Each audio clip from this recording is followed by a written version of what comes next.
Bueno, en el video de hoy vamos a comenzar con un tema nuevo y vamos a dejar de lado lo que es comparación, como veníamos haciendo con el análisis de la varianza, para empezar a hablar de relación entre dos variables.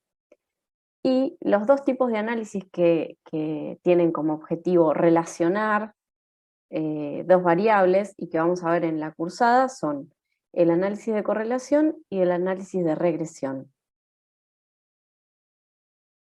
Si esto me lo permite, les voy a mostrar las diferencias entre correlación y regresión.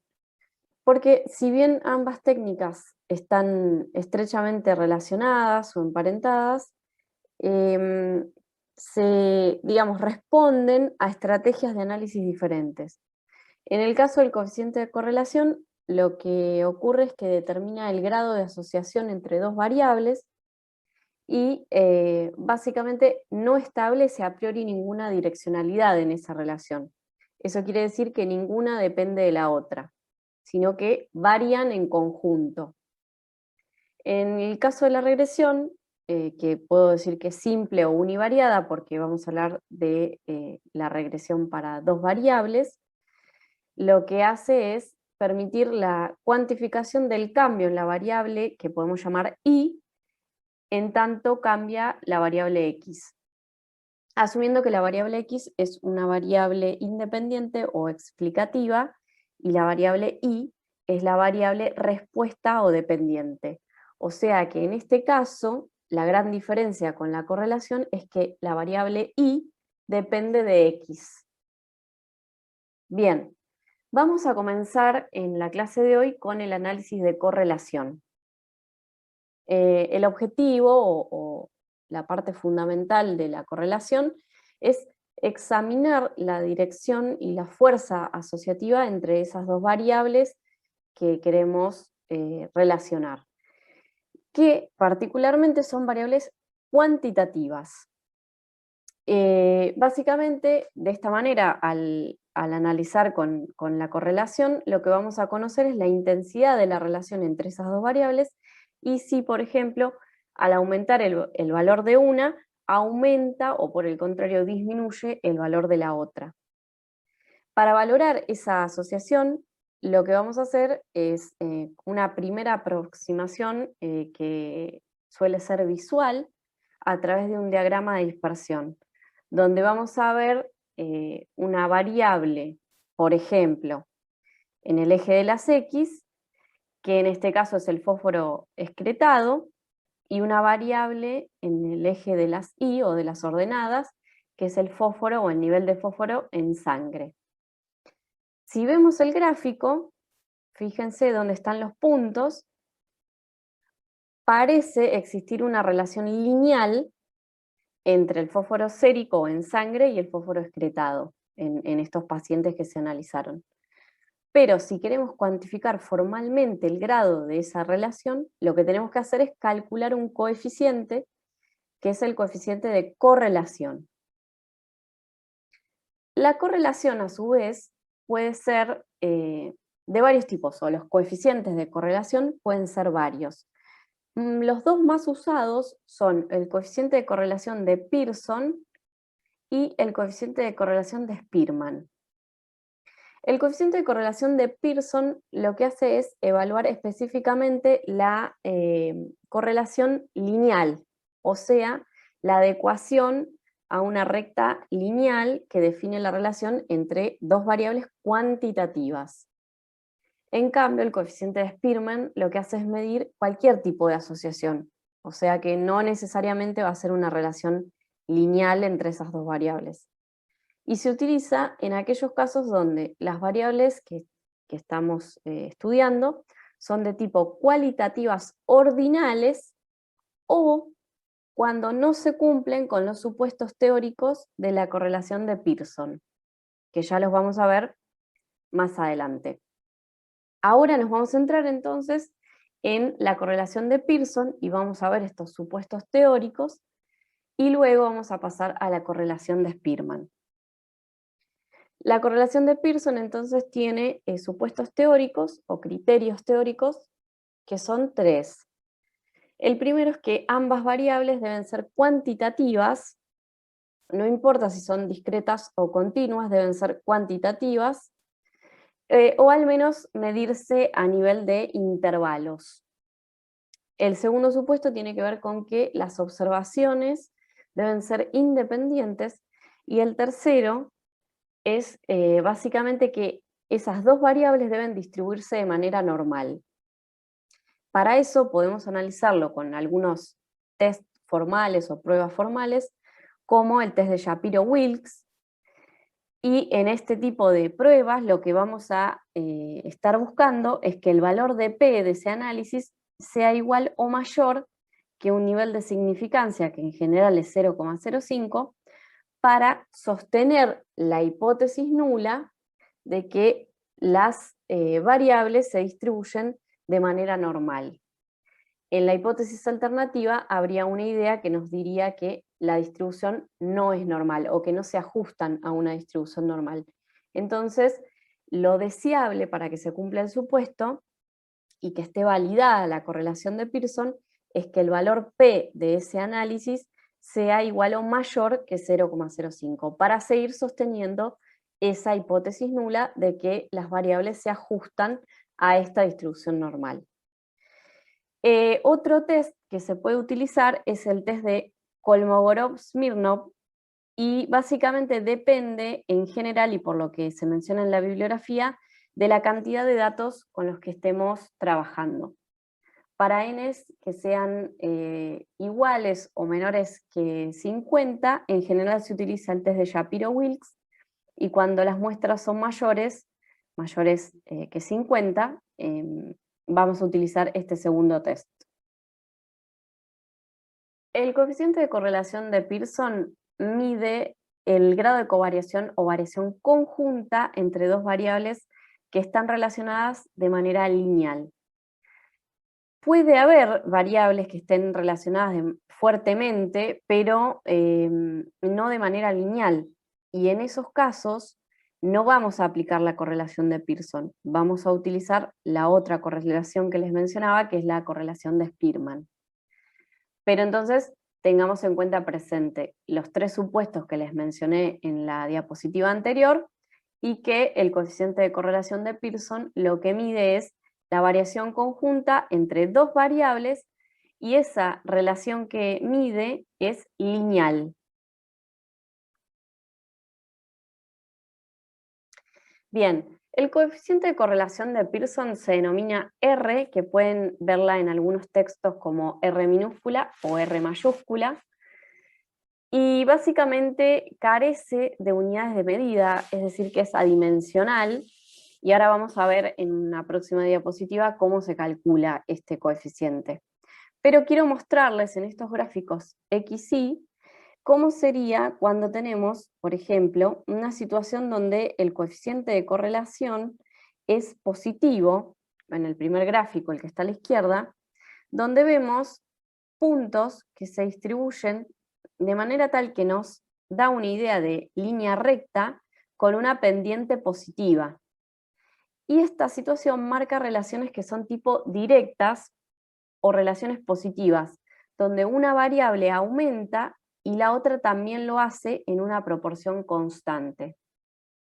En el gráfico de la derecha lo que vemos es una serie de puntos que siguen aproximadamente una línea recta con una pendiente negativa. Y en estos casos la relación es inversa o una relación negativa. Esto quiere decir que cuando una variable aumenta, la otra disminuye, y disminuye en una proporción constante. Bien, el coeficiente toma valores que se encuentran comprendidos únicamente entre -1 y 1. O sea, no va a haber algo menor que -1 o mayor que 1.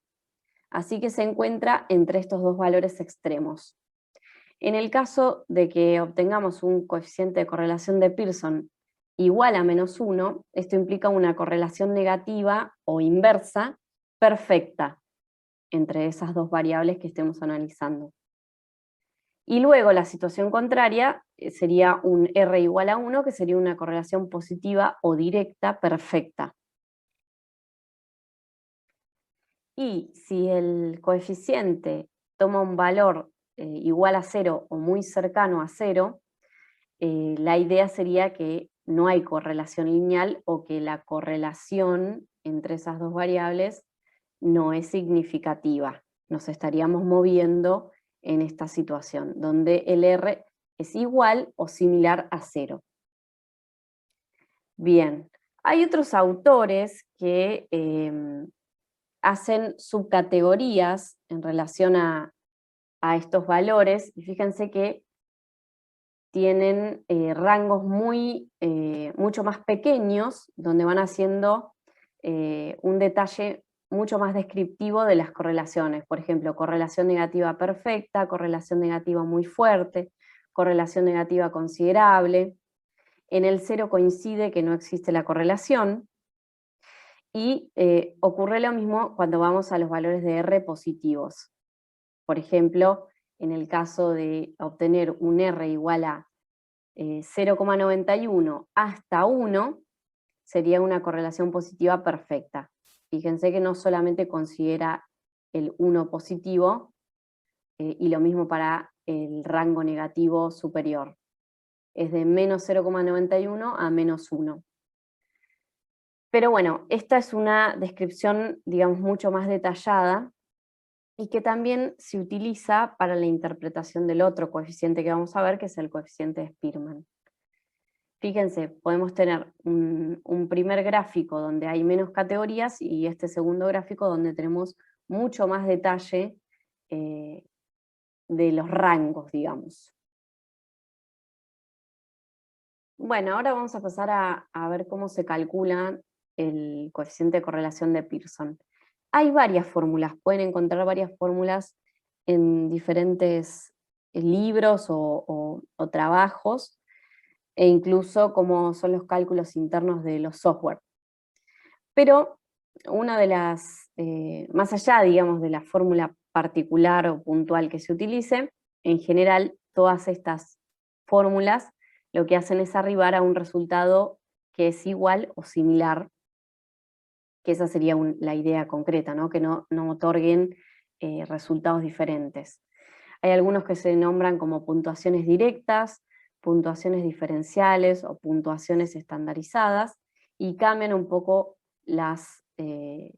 los términos de las fórmulas. Pero vamos a pasar a uno de los que más se utilizan, que es la fórmula que implica o que se denomina de puntuaciones directas, que básicamente lo que hace es calcular la covarianza entre las dos variables, y ahora lo voy a desglosar, y lo divide por la multiplicación del desvío estándar de la variable 1 y de la variable 2, o de la variable x y de la variable y. En el numerador tenemos la covarianza, que sería la sumatoria del producto de la multiplicación, digamos, de x, y, o sea, de cada una de las duplas de x, y una vez que se hace esa multiplicación se hace la sumatoria. Y después se divide por la cantidad total de datos. A este término se lo resta por la multiplicación de los promedios de la variable x y de la variable y, o de la variable 1 y la variable 2. Cuando obtenemos este término, lo dividimos por la multiplicación de los desvíos estándar de estas dos variables. Y así se obtendría el coeficiente de correlación de Pearson. Entonces lo que les propongo es ver un ejemplo muy sencillo y resolverlo de manera manual para que vean qué es lo que les estaba mencionando. Fíjense que si tuviésemos dos variables con 20 datos, tenemos los datos de a pares, o sea, una variable 1, variable 2, o variable x y variable y entonces lo que podemos hacer es verlos como en duplas. Entonces, lo primero que se puede calcular es el producto de x, y. Entonces se hace cada uno de estos valores, cada una de estas duplas x, y, se las multiplica, se hace para cada una de las filas, y las vamos viendo en esta columna, Y una vez que obtenemos cada uno de esos productos individuales, se hace la sumatoria, que sería esta parte de la fórmula, ¿no? La sumatoria de la multiplicación de x por y. Y luego se lo divide por n, que en este caso son 20 datos. Así que este valor que estamos observando, esta sumatoria, dividido 20, vamos a tener un resultado, en este caso, de 5,19. Después vamos a trabajar en el producto de los promedios, que sería este término que lo marco en amarillo, que básicamente es calcular el promedio para la variable 1 y el promedio para la variable 2, que son estos dos que están, que se los estoy indicando con la flecha, y una vez que obtenemos esos dos promedios se multiplican y obtenemos el valor de 5,04. Hacemos la resta y nos da 0,15. Y finalmente el denominador sería obtener el desvío estándar para la variable 1, el desvío estándar para la variable 2, se multiplican, y en este caso nos va a dar, esa multiplicación nos va a dar 0,17, y entonces finalmente reconstituimos el valor del coeficiente de correlación de Pearson como 0,15 dividido 0,17, que aproximadamente es 0,8412.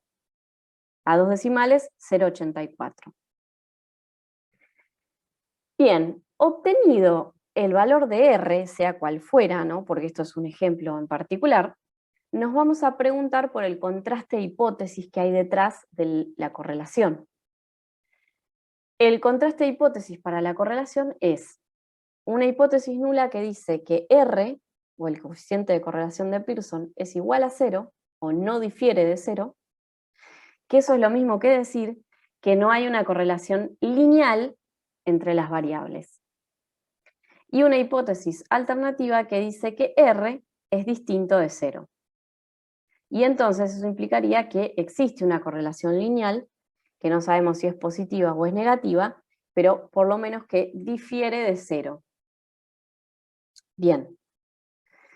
Entonces, los pasos a seguir serían hacer ese contraste de hipótesis en relación al coeficiente de correlación de Pearson, este que les acabo de mencionar, y luego lo que vamos a hacer es contrastarlo con un estadístico que implica a la distribución de student. Un estadístico que podemos llamar T, que tiene esta fórmula que se observa, donde involucra al coeficiente de correlación que acabamos de calcular, y se lo multiplica por la raíz cuadrada de n menos 2, y a ese valor lo vamos a dividir por la raíz cuadrada de 1 menos el coeficiente de correlación al cuadrado. Bien, lo que vamos a hacer una vez que calculemos este valor de t es verlo en un gráfico y ver qué es lo que ocurre en cuanto a la significancia estadística, que ahora se los voy a contar más adelante. Pero otro paso que pueden llegar a ver y que se estila hacer y que en los programas se arrojan los resultados es el intervalo de confianza en relación al coeficiente de correlación. Es decir, un cálculo de un límite inferior y un límite superior que le corresponde al coeficiente de correlación. Y se calcula con el coeficiente de correlación que tenemos, que calculamos, por ejemplo, en este ejercicio manual que les estaba planteando, y a ese valor se le resta un término, este que estoy marcando, que ahora lo voy a desglosar, o se le suma ese mismo término. O sea, se calcula un límite inferior y un límite superior para el valor de R que acabamos de calcular. Eso que se le resta o que se le suma es una multiplicación de un valor de t, de la distribución de student, para n-2 grados, para n-2 grados de libertad, y un alfa dividido 2, esto es decir, a 2 colas. Y ese valor de t se lo multiplica por la raíz cuadrada de 1 menos el coeficiente de correlación al cuadrado dividido n-2. este es el mismo término que se resta y luego que se suma a R. Entonces vamos a tener un valor, un cálculo de R puntual y luego un valor mínimo y un valor máximo. Y eso se hace porque en realidad lo que se quiere observar es si dentro de ese intervalo cae o no el 0. Tiene ese criterio, digamos. Si en ese intervalo está incluido el 0, estaríamos en una situación de no rechazo de la hipótesis nula. Y si el 0 cae por fuera, rechazaríamos la hipótesis nula. Ese sería más o menos el concepto que se maneja en la literatura y que también se utilizaba en momentos, digamos, previos a tanto desarrollo de software, cuando había tablas de valores críticos contra los cuales se contrastan. Entonces, el paso con el que podemos continuar con este ejercicio manual, por decirlo de alguna manera, es el cálculo de T, de ese estadístico de contraste. Y en este caso, si reemplazamos en la fórmula R sería 0,8412, N eran 20, y acá sería 0,8412 elevado al cuadrado. Si resolvemos esta fórmula, nos va a dar, en última instancia, un valor de T igual a 6,6 aproximadamente. Tiene más decimales, pero fíjense, redondeando es 6,6. Bueno, a partir de este valor del estadístico T que calculamos, el razonamiento que sigue puede ser de dos tipos.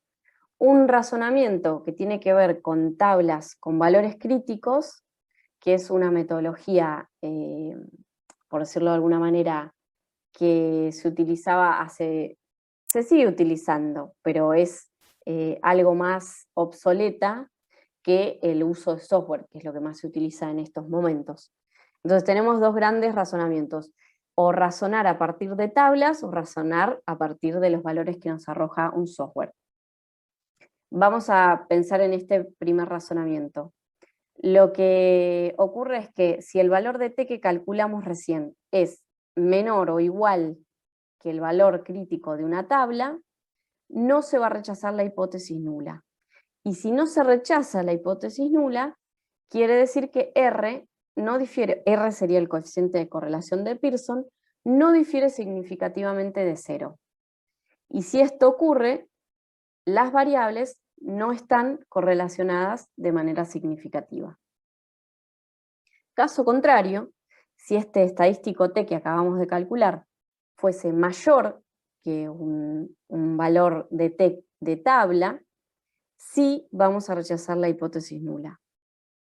Eso implica que R, o el coeficiente de correlación, difiere significativamente de 0 y eso se traduce en que las variables están correlacionadas significativamente. Hoy en día, como les decía, se utiliza un razonamiento a partir de valores P. Entonces, lo que habría que hacer es ver cuál es la probabilidad o valor P que le corresponde a ese estadístico T obtenido, y si ese valor P es igual o mayor que 0,05, no vamos a rechazar la hipótesis nula, y si el valor de P que le corresponde a ese estadístico es menor que 0,05, sí vamos a rechazar la hipótesis nula. Y en ese caso vamos a decir que la correlación entre las dos variables es estadísticamente significativa. Y otra cosa importante es que tenemos que observar el signo del coeficiente de correlación para saber si esa relación es directa o es inversa. Bien, vamos entonces a ver en un ejemplo muy sencillo, porque en este caso es manual y ahora a través del uso del programa PQRS. En próximas diapositivas les voy a comentar cómo nos vamos a manejar después en la parte práctica a grandes rasgos, y después en la práctica lo van a ver bien desarrollado.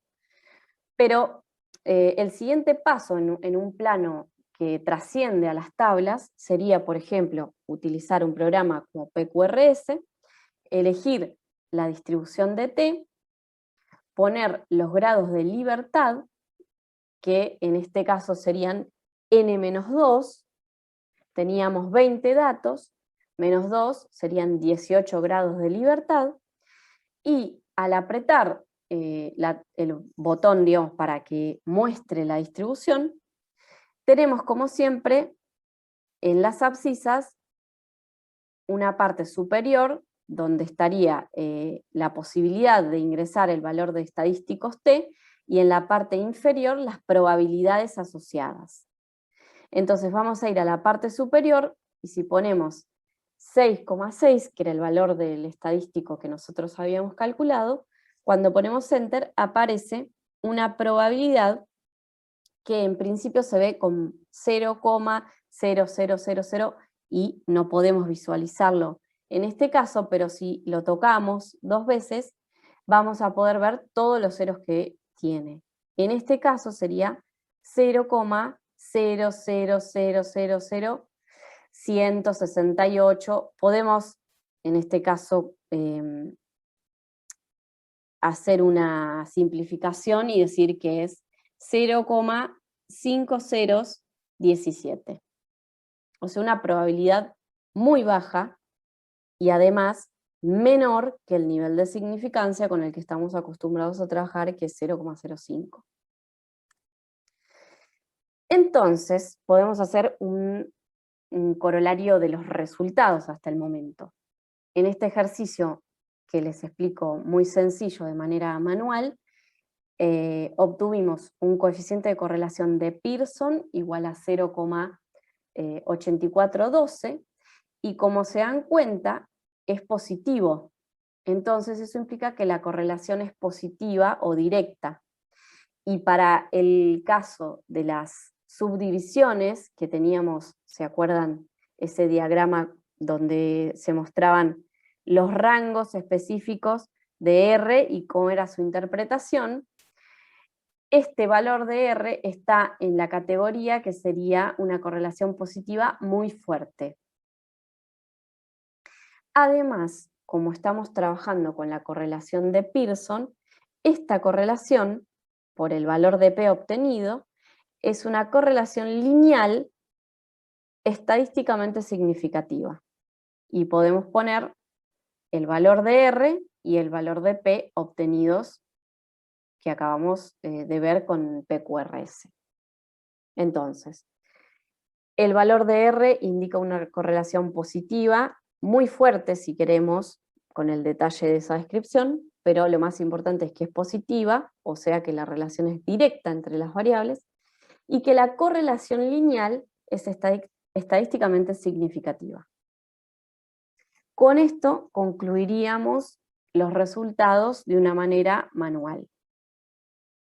Y otra cosa que me queda por decirles en relación a la correlación de Spearman es que existe otro coeficiente que se llama coeficiente de determinación, que se simboliza como R cuadrado, y que es una medida del ajuste del modelo de correlación. Lo que básicamente mide es cuánta variación conjunta puede explicar el modelo. O también podemos decir como cuál es la proporción de variación de los resultados que puede explicarse por este modelo en particular que estamos analizando. Generalmente el R cuadrado o el coeficiente de determinación se lo multiplica por 100 y se expresa en porcentaje. Y para el coeficiente de para lo que es el análisis de correlación de Pearson, el R cuadrado es simplemente elevar al cuadrado el coeficiente de correlación de Pearson. O sea, el R que calculamos se eleva al cuadrado y ahí obtenemos el coeficiente de determinación. Y si lo multiplicamos por 100, podemos decir cuál es el porcentaje de variación de los resultados que pueden explicarse por este análisis de correlación. Así que siempre R cuadrado oscila entre 0 y 1. o si lo expresamos como un porcentaje, oscila entre 0 y 100%. Cuanto más cercano a 1 o cuanto más cercano al 100%, va a ser mayor el ajuste del modelo.